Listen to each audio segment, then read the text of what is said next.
السلام علیکم ورحمۃ اللہ وبرکاتہ۔ بسم اللہ الرحمن الرحیم۔ آپ نے اکثر سنا ہوگا خنزیر کا نام لینے سے انسان کی زبان ناپاک ہو جاتی ہے اور مسلمان سے 40 دن کے لیے ایمان دور ہو جاتا ہے۔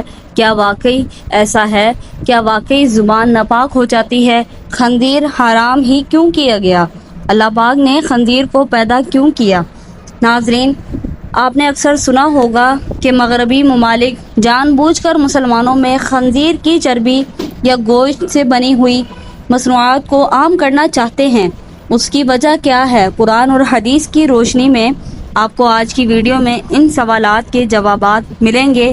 خنزیر ایک ایسا جانور ہے جو کہ بیک وقت سبزی اور گوشت خور ہے۔ یہ اس قدر زہریلا ہوتا ہے کہ اس پر سب سے خطرناک زہر بھی کام نہیں کرتا۔ اس کی وجہ یہ ہے کہ یہ دنیا میں واحد جانور ہے جس کو پسینہ نہیں آتا، جس وجہ سے خنزیر کے زہریلے مادے خارج نہیں ہو پاتے۔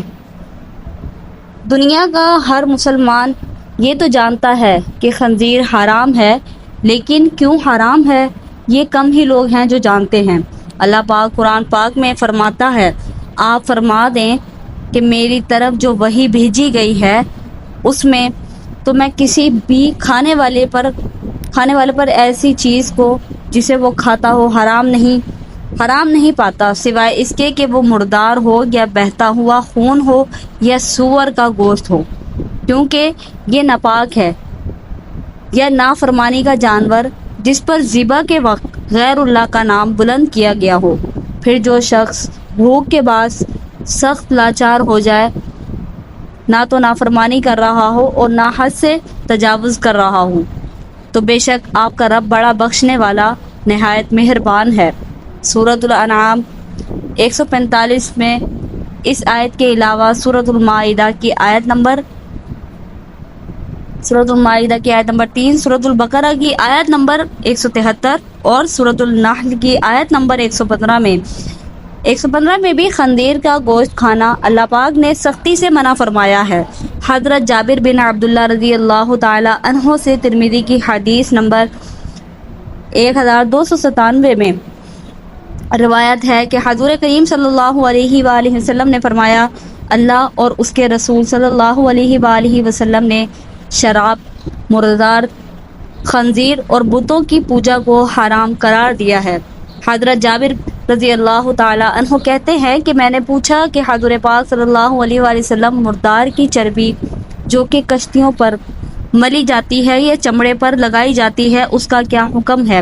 حضور پاک صلی اللہ علیہ وآلہ وسلم نے فرمایا، وہ بھی حرام ہے۔ اب سوال یہ پیدا ہوتا ہے کہ خنزیر حرام کیوں کیا گیا؟ اللہ پاک نے اس کی وجہ قرآن کریم میں سورۃ الانعام کی آیت نمبر 145 میں یہ بیان کیا ہے کہ خنزیر ناپاک ہے۔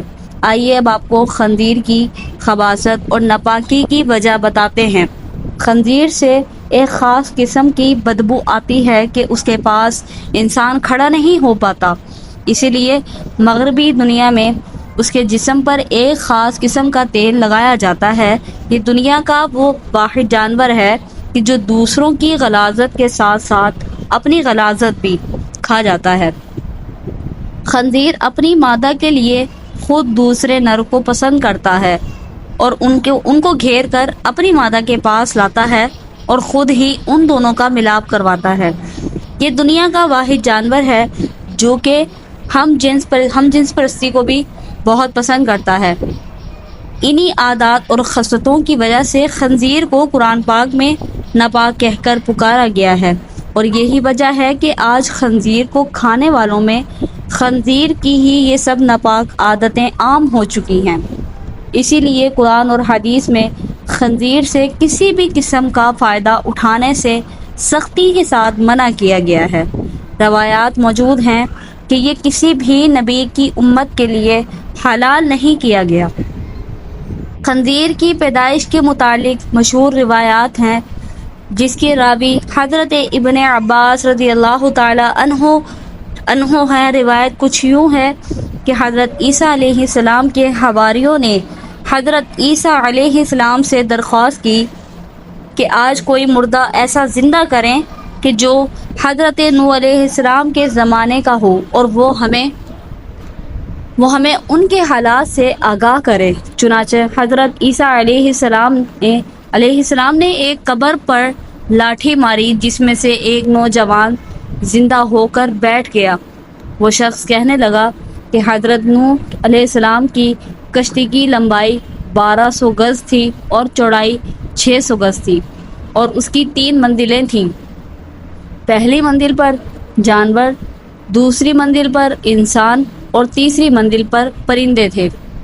اب جانوروں نے اپنے فضلے سے پہلی منزل پر اتنا گند ڈال دیا کہ بیماریاں پھیلنے کا خدشہ ہونے لگا، تو حضرت نوح علیہ السلام اللہ کے حضور سجدہ ریز ہوئے، تو اللہ پاک نے خنزیر نر اور مادہ دونوں کو پیدا فرمایا، جو کہ ہاتھی کے قریب سے نمودار ہوئے۔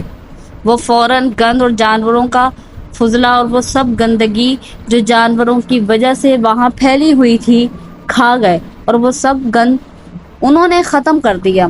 خنزیر حرام اور نجس العین ہے، اور نوح علیہ السلام سے لے کر بعد تک تمام انبیاء خنزیر کو برابر حرام ٹھہراتے رہے ہیں اور اس سے کلی اجتناب کا حکم دیتے رہے ہیں، یہاں تک کہ جب حضرت عیسیٰ علیہ السلام نازل ہوں گے تو وہ بھی خنزیر کو قتل کریں گے۔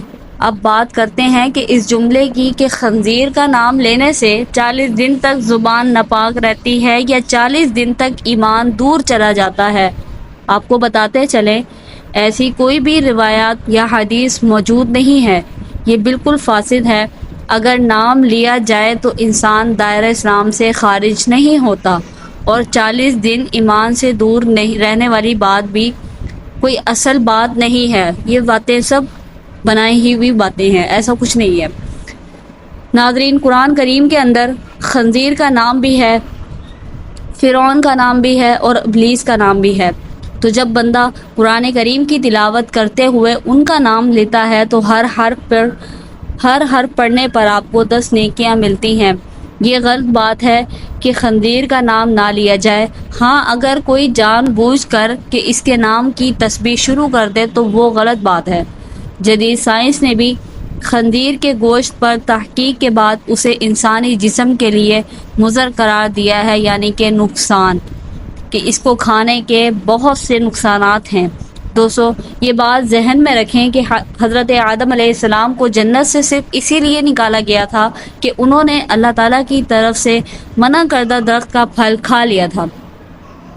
ہمیں اس درخت کی حرمت کے متعلق کوئی وجہ معلوم نہیں، اور نہ ہی آدم علیہ السلام کو اس درخت سے ممانعت کی وجہ معلوم کرنے کی کوئی ضرورت تھی، بلکہ اللہ تعالیٰ کا منع کر دینا ہی ان کے لیے کافی تھا۔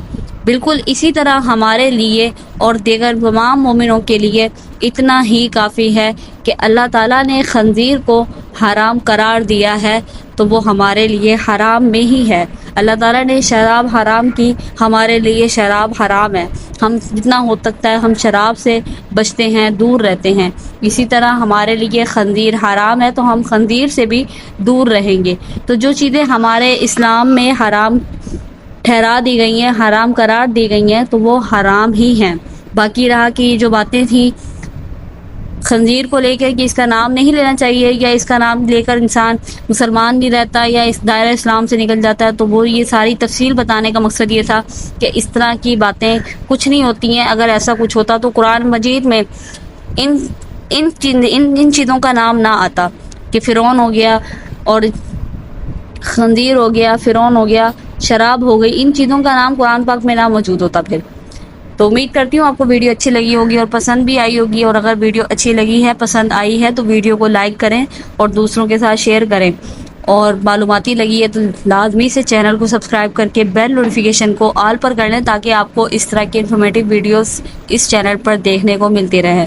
شکریہ مجھے سننے کا۔ اللہ حافظ۔